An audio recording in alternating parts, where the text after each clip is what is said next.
Good morning, everybody. I'm going to be reading an essay that I wrote in college about a year or so ago. This is Unity's first Unity Talkspace entry. My name is Avery Hart. I am the president of Unity of Ormond Beach. And here we go. Pink versus Blue, Gender Equality and a Hyperbolic Existence by Avery Hart. The air was dry, the heat still blistering, despite summer having just ended, and yet my excitement could not be contained. My mother, little sister, and I had just finished the 20-minute walk from our house over to Union Elementary School, where I would soon be starting kindergarten. Being only a year and a half my junior, my sister would be in the preschool classroom just down the hall from me.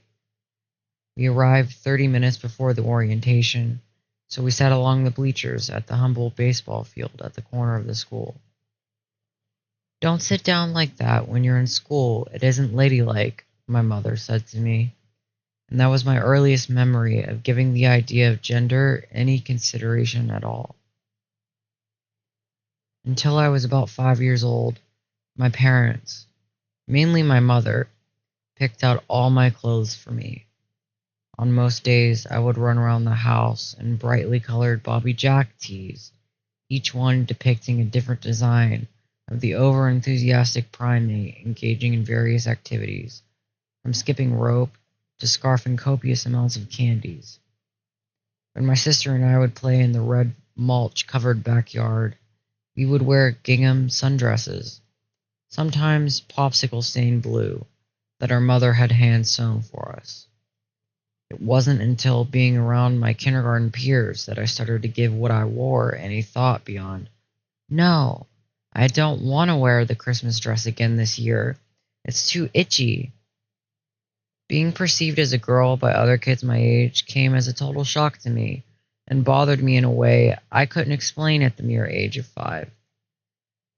My parents had always referred to me as their oldest daughter, or would simply refer to my sister and me as the girls. I was so used to hearing these terms at home, but could never identify myself with them. Even my birth name, though I answered it, gave me a strange, lingering feeling that I could only explain as what I imagine a ghost must feel to watch their loved ones pass them by without a glance. While the girls my age would practice cartwheels in the hopes of someday becoming cheerleaders, I spent my time at recess with the boys finding grubs in the mulch, or, when the teachers weren't looking, seeing who was brave enough to jump off the top rung of the steel-framed fire truck. "You're a tough girl," is something I heard from the boys often, and "girl" echoed endlessly through my mind. Girl was unnecessary. To me, it was a backhanded compliment, but I struggled to articulate why. One morning before school, I eagerly packed my SpongeBob SquarePants backpack with 2 handfuls of my favorite bobble-headed Littlest Pet Shop toys: a tortoise, a gray cat with white paws, an orange tabby cat kitten, a banana-wielding monkey, variously colored hamsters, etc. The second I walked into the classroom, I ran over to my best friend Spiro, whose cubby was adjacent to mine. "I want you to have one," I said, handing him the tortoise. He took it in his olive-skinned hands, turned it over, and rejected it with disgust. Those are for girls." In the first grade, my parents decided to homeschool my sister and me due to a bomb threat at the high school nearby. I no longer dealt with my peers constantly reminding me of my gender, but it became inescapable at home. Christmas at my aunt's house became more of a nightmare than something to look forward to, and the infamous red dress started to itch my soul. I apprehensively unwrapped the last gift my Aunt Linda gave to me, pulling aside the sparkly white tissue paper to reveal my first makeup kit. The case was the loudest hot pink I had ever seen, like it was screaming the commercial idea of girlhood directly into my brain. At 12, having gone through the hell that is female puberty 2 years prior, I had a better grasp on who I was and wanted people to see me as. I denounced this girlhood that was given to me against my will. Within the sanctuary of my mind, I knew I was becoming a teenage boy.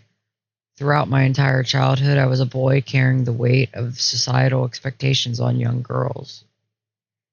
Though I never truly believed in the notion that pink is for girls or blue is for boys, I gave any clothing item with a shred of pink in it to my kid sister, Audra. Whether I believed that pink was for girls or not, my family would see me wearing it as a declaration of my femininity.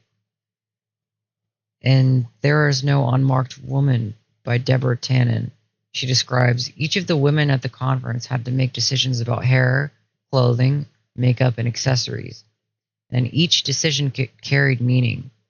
Every style available to us was marked. At that age, I knew I was a boy, but my family still saw me as a girl. Everything I wore was a mark against my character. When I was 14, I cut off all my hair with a sharp kitchen knife and safety scissors, in both retaliation and self-expression. If I were like any other boy, I could have simply asked to go to the barber, but that would have been like begging for a miracle in my family. My light brown hair, once silky smooth and long enough to touch my middle back, became a short mess, sticking up in all directions, resembling that of a Barbie who was played with too rough. Sorry, that was my cat. What are you, a lesbian now? My father asked, his fist trembling with anger. There is no woman's hairstyle that can be called standard. That says nothing about her. The range of women's hairstyles is staggering, but a woman who has hair with no particular style is perceived as not caring about how she looks, which can disqualify her for many positions and will subtly diminish her as a person in the eyes of some. Deborah Tannen. Eventually, the time came to go out into the world, away from home post-graduation. I moved away from Pennsylvania to Florida in 2019 to live with my boyfriend, Michael, and I got a job at Starbucks just across from the beach in Ormond. While I was working there, I started hormone replacement therapy, taking testosterone injections intramuscularly once a week. After merely a month of this painful weekly ritual, my voice began to drop. Another month more, and I had a full mustache. One of the first changes I noticed in the workspace was how my coworkers and customers began to interact with me. Pre-testosterone, there were a couple of male customers seemingly flirting with me. One older man with the thickest English accent would compliment me on my hair, or even go so far as to ask me out to the bar, usually saying, "You're old enough to drink where I'm from." When I started to display male characteristics, the other men started calling me buddy or boss instead of young lady. The Englishman then avoided me, nearly running out of the cafe to sit in his blue Audi, questioning his sexuality. 2 years into being on testosterone, anyone who didn't know my past saw me like they would any other man walking down the street. In the workplace, when I spoke, my words seemed to carry more weight than they would have if I were a girl. My formerly girlish voice was always met with eyes of objectification or eyes of dismissal. Once my voice dropped, these eyes now looked at me with approval and understanding. My aspirations to become a filmmaker were brushed off like some whimsical fantasy when I was seen as a girl. But as a man, I was met with nods of respect and words of encouragement. I gradually became part of some sort of universal fraternity that I didn't intentionally nor expect to join. One afternoon, while walking to the convenience store, a man passing by me gave me a subtle downturned nod, a gesture formerly unknown to me. Once this happened several more times, all by other men, it caught on that this was a normal form of social acknowledgement among men. Men went from catcalling me to showing me a sign of respect. I was no longer afraid to go out alone at night, but remember it like it was yesterday how terrified I used to be. Women are a constant spectacle, whether it be online or in the real world. Everything a woman says or does is intensely scrutinized. As a man, one can wear the same shirt he wore yesterday, pants that don't match, and go to the store without anyone batting an eye. If a woman does the same thing, God forbid she forgets to put on makeup, she's seen as lazy or uncaring. As Tannen writes, although no man wore makeup, you couldn't say The men didn't wear makeup in the sense that you could say a woman didn't wear makeup. For men, no makeup is unmarked. I asked myself what style we women could have adopted that would have been unmarked like the men's. The answer was none. There is no unmarked woman. Seeing the requirements of what it means to be accepted by both genders has allowed me to provide a point of view that not many people close to me may be able to sympathize with nor understand. However, having to forcibly walk in the shoes of one gender and then make a conscious choice to walk in my own has allowed me to be able to not only empathize with others but provide a viewpoint that helps others begin to grasp the straws of understanding.